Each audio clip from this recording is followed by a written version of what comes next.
Sony tiene tres grandes retos con el Xperia Z5. Demostrar que ya no necesita lanzar dos interacciones al año de su mejor teléfono, disipar las dudas de los últimos tiempos y vender como locos. ¿Lo conseguirán? Veamos qué ofrece el nuevo Xperia Z5. Apenas mires 2 segundos al Xperia Z5, te darás cuenta que estás ante un diseño continuista, una nueva edición de Omnivalan con algunas mejoras interesantes, eso sí. Se mantiene la resistencia al polvo y al agua, pero mejoran ya que el puerto USB de carga y sincronización ya no necesita ser cubierto por una tapa, una mejora importante que deja solo a las microSD y SIM como elementos que debemos tapar para evitar que entre el agua. De todos modos, es importante destacar que Sony ya no publicita con tanto énfasis su resistencia al agua, ahora más bien aboga por comunicar que resiste a la lluvia o bajo un grifo, pero no como ese terminal que podías incluso sumergir en la piscina.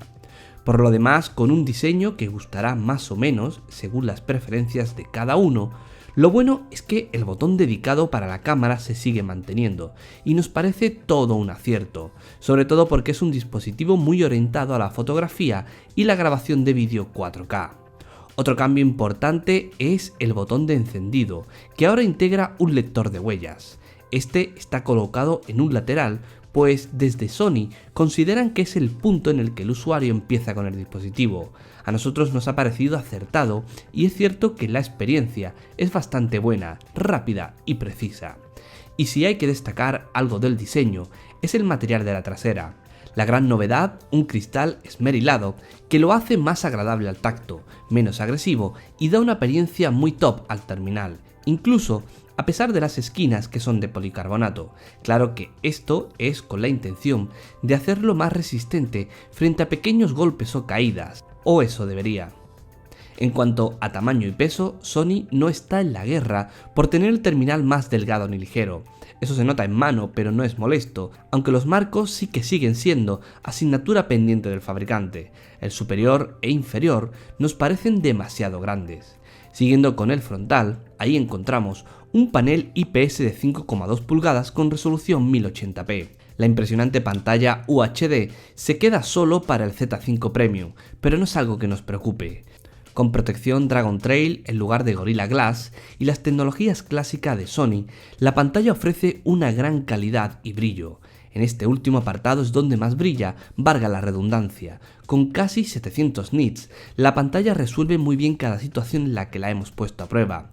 Es cierto que no es la mejor del mercado, pero sí que podemos decir que es de las que mejor rendimiento ofrece, al menos un rendimiento muy equilibrado. Además, ofrece varios modos de pantalla, por si queremos adaptarla aún más a nuestros gustos. Respecto a la batería, pasamos a tener una autonomía de 2900 mAh.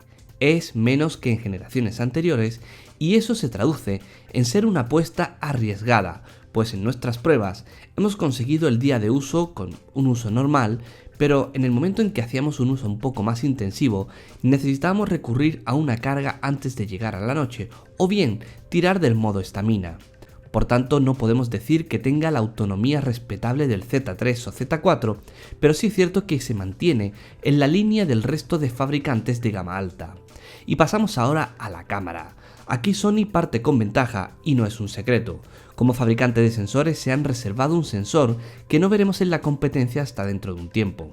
El nuevo sensor de 23 megapíxeles, más allá de su resolución, destaca por otros aspectos que lo hacen realmente muy atractivo. El primero es un autoenfoque híbrido que permite enfocar en solo 0,03 segundos. Y sí, se nota fácilmente que estamos ante una cámara capaz de enfocar muy rápidamente. Aunque a veces tenemos que reconocer que no es tan preciso como Sony dice. Junto a eso también tenemos una gran luminosidad, una muy buena captura de color. Todo esto hace que el Xperia Z5 ofrezca una muy buena experiencia fotográfica, pero hay, o mejor dicho, sigue habiendo, detalles como el procesado que nos provocan sensaciones encontradas. En exteriores y con buena luminosidad es una cámara genial, pero hay otras ocasiones en las que la pérdida de detalle y exceso de ruido nos lleva a preguntarnos eso de ¿por qué Sony? ¿Por qué tu procesado no está a la altura aún? Respecto al tema del vídeo, la calidad de las grabaciones, que incluye un modo 4K, así como la estabilización, hacen que este terminal, este Z5, esté muy por encima de todo lo que se ha visto en móvil, consiguiendo unos clips de vídeo pues realmente sorprendentes. En temas globales, la cámara es buena, bastante, pero en escenas muy contrastadas y fotos nocturnas sufre más de lo que debería. Pasando al tema de las especificaciones, con un procesador Qualcomm Snapdragon 810, 3 GB de memoria RAM, 32 GB de almacenamiento ampliables hasta los 200 GB vía microSD y la versión de Android Lollipop 5.1, hacen que el rendimiento del Xperia Z5 sea de notable alto. Seguramente Samsung y Apple lo superen por aquello de diseñar e integrar su propio chip, pero por lo demás es un terminal top. El sistema y aplicaciones se mueven de forma fluida y la experiencia general es muy buena, algo en lo que influye la capa de personalización que cada año va a menos para dejar más limpio el sistema. De todas formas, hay algunas aplicaciones propias todavía que siguen estando ahí con la intención de aportar valor. Y no nos podemos olvidar de algo que merece la pena recordar, la posibilidad de disfrutar de Remote Play, una opción que ya sabéis que permite jugar a los juegos de PlayStation 4 desde el propio terminal. En definitiva, Sony venía de un año sobresaliente con aciertos como la gama Compact, de ser el mejor fabricante de sensores para cámaras y de innovaciones como el juego remoto en PlayStation 4. Con el Xperia Z5 continúan en ese gran momento para la marca, presentando un terminal muy bien equilibrado al que difícilmente podemos ponerles pegas a objeción de algunos aspectos puntuales. Posiblemente la dependencia de Qualcomm sea su mayor reproche, pues no le permite dar el salto definitivo hacia adelante. También porque, aunque saliendo bien parado, no termina por ser el móvil definitivo, sobre todo en fotografía y en autonomía, que son dos aspectos de los que esperamos mucho por parte de Sony. En todo caso, el Xperia Z5 es un señor smartphone, una compra de la que difícilmente alguien saldrá descontento y una apuesta original por algunas funcionalidades como la resistencia al agua que muchos usuarios desean en sus terminales, más aún cuando se trata de un gama alta.